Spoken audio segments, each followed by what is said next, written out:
Isang maligayang pagbati sa lahat ng bumubuo sa matagumpay na pagpapalabas at pagtangkilik ng masa sa seryeng 13. Hindi maikakailang lubos na humanga ang lahat sa pangunahing karakter na si Alexandra 13. Tatag, tapang, talino at karisma ang ipinamalas bilang babaeng tagapagligtas. Ngunit bukod kay Munting 13, masasabing kahanga-hanga rin ang lahat ng karakter sa seryeng ito. Talagang kapuri-puri ang personalidad nilang naiiba sa isa't isa. Kasali na rito ang magkapatid na sina Basilio at Crispin. Nabihag nila ang puso ng sambayanan, hindi lamang ng mga nakapanood sa kasalukuyang adaptasyon, kung hindi ng mga tagahangang nakapagbasa na noon pa man ng orihinal na comics. Ngunit kung sa palabas ay inilahad na ang kambal na ito ay anak nila Ramona at Datu Talagbusaw, natatandaan mo ba ang babaeng nagngangalang Sisa? Dahil napapansin kong nakakalimutan na yata ng iba ang tungkol rito, muli kong sasariwain sa inyong isipan si Sisa. Naaalala niyo pa ba na itinuro ito ng ating guro at tinalakay ninyong magkakaklase noong kayo'y elementarya o high school? Oo, si Sisa. Ang baliw na si Sisa. Ngayon, naaalala mo na ba?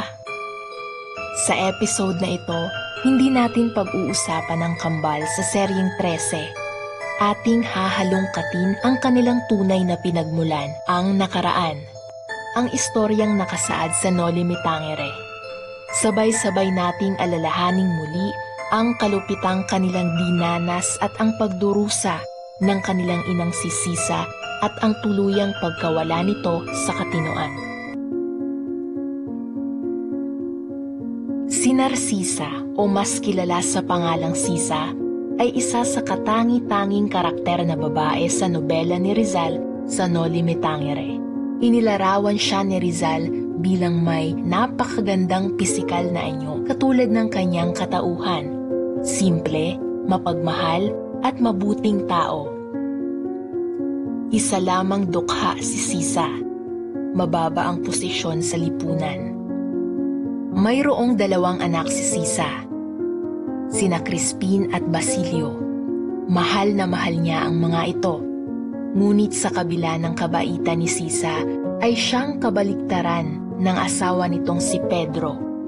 Isang sugarol, lasinggero, sabungero, makasarili at pabaya sa pamilya. Sinasaktan niya si Sisa pag walang maibigay na pera, kaya ultimo ang mga inipong alahas ni Sisa ay kanyang ibinenta at uhaw na winaldas sa alak at pagsusugal. May pagkakataong inuubos ni Pedro ang itinabing pagkain para sa anak at aalis sa bahay na walang pakialam, bit-bit ang manok upang makipagsabong. Kalbaryo ang dinanas ni Sisa sa kamay ng kanyang asawa, ngunit hindi niya kayang pagsalitaan ito. Diyos ang turing nito sa kanyang asawa.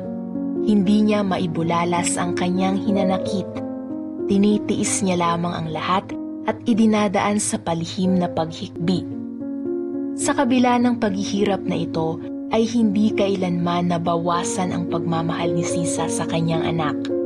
Isinasaad sa talatang nakapaloob sa Kabanata 16 ng nobela na ang bawat aksyon niya at halos ang bawat hininga niya ay nakalaan para sa kanilang dalawa. Halimbawa na lamang, napakasipag ni Sisa sa paghahanda ng kanilang hapunan nang sa gayon ay mabusog at mawala ang pagod nila. Iniisip niya rin ang kabutihan ng mga anak sa pamamagitan ng pagpasok sa dalawa bilang sakristan para sila ay matutong magbasa at magsulat. Nagsimulang masiraan ng bait si Sisa nang magpatong-patong na ang kanyang problema.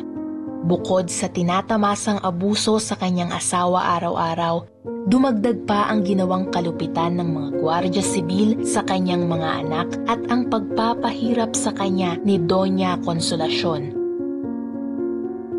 Napakamalas ni Sisa at hindi naging mabuti ang pakikitungo ng kapalaran sa kanya pati mismo ng mga tao sa paligid niya. Pinagbintangan na nagnakaw si Crispin. Pinaghahampas ng sakristan mayor at sa kasamaang palad ito ay binawian ng buhay. Munti ka na ring mamatay si Basilio sa ginawa nitong pagtakas. Ang pangyayaring ito ay humantong sa pagtawag kay Sisa bilang ina ng mga magnanakaw. Nang malaman ni Sisa ang pagkamatay ni Crispin ay tila ba pinagsakluban siya ng langit at lupa. Umiyak at unti-unting nasisiraan nito ng ulo. Crispin! Crispin!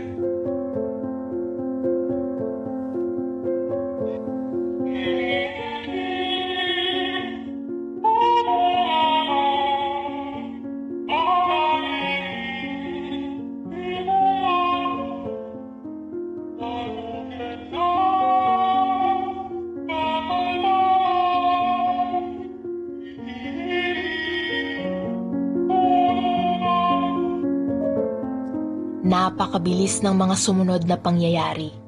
Siya ay sapilitang dinakip ng mga gwardiya sibil at dinala sa kwartel. Inosente si Sisa, ngunit ikinulong pa rin ng walang sapat na dahilan. Lubos-lubos ang kahihiyang ito para kay Sisa. Kahit na isang dukha lamang, naramdaman niya na napakababa niya bilang tao. Pinakawalan ni El Alferez si Sisa matapos ang 2 oras at habang naglalakad pa uwi ay sinampal ito ng isang babae nang makitang siya'y pinagigitnaan ng gwardiya sibil. Sa panahon kasi noon, kapag dinakip ang isang Pilipino ng gwardiya sibil, napakababa na ng tingin sa'yo ng mga tao at pwedeng-pwede ka nang alipustahin kahit saan at ng kahit sino. Sa pagbalik niya sa kanilang tahanan ay wala siyang naabutang kahit na sino. Wala si Basilio, wala rin si Crispin. Naramdaman ni Sisa ang kawalan ng pag-asa at tuluyan siyang nawala sa sarili. Patuloy niyang isinisigaw ang pangalan ng kanyang mga anak. Pumapalahaw siya ng iyak habang sinasambit ang Crispin at Basilio.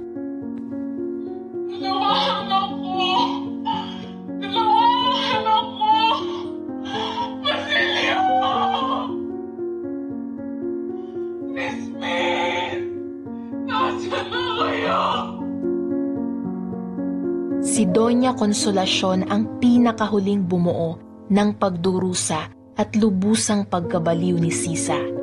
Inabuso ng Doña si Sisa. Ginawa niya itong katatawanan. Pinagsasayaw niya sa harap at kapag tumigil ay pinapalo. May isang kabanata sa nobelang nagsasalaysay na pinagpapalo ni Doña Consolacion si Sisa hanggang sa muntik na itong mamatay. At yun ang buong kwento kung paano at bakit nabaliw si Sisa.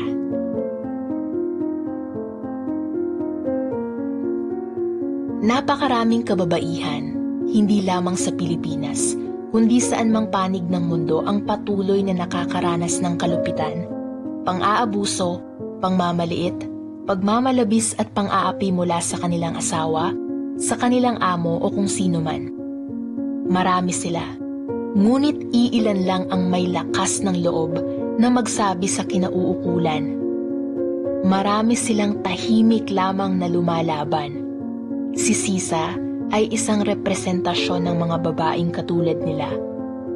Atin silang ipanalangin at tulungang bigyan ng boses upang sila'y makapagsumbong at nang madakip at maparusahan na ang mga taong may gawa nito sa kanila.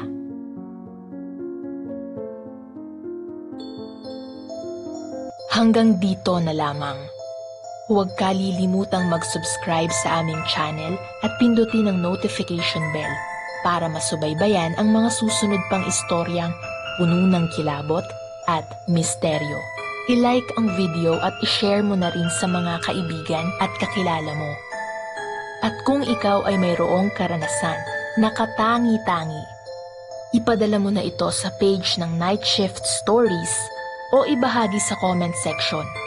Malay mo, Ang iyong kwento ang maitatampok sa susunod na episode ng Night Shift Stories.